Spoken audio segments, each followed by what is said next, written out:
Emmanuel silks, M space shopping complex, മേലെ പട്ടാമ്പി.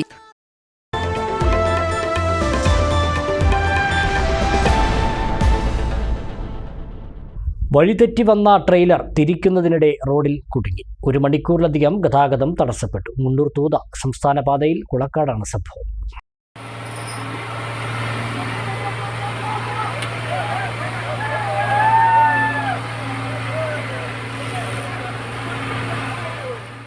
പാലക്കാട് ഭാഗത്ത് നിന്നും മണ്ണാർക്കാട് ഭാഗത്തേക്ക് പോകേണ്ട ട്രെയിലറാണ് വഴിതെറ്റി ചെർപ്പളശ്ശേരി ഭാഗത്തേക്ക് വന്നത്.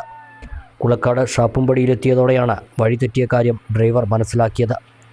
തുടർന്ന് വണ്ടി തിരിക്കാൻ ശ്രമിക്കുന്നതിനിടെ റോഡിൽ കുടുങ്ങുകയായിരുന്നു.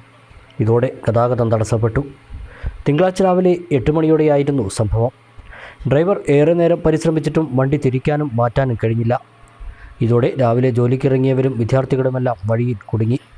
പിന്നീട് റോഡ് റോളർ കൊണ്ടുവന്ന് തള്ളിയും വലിച്ചുമാണ് ട്രെയിലർ മാറ്റിയത്.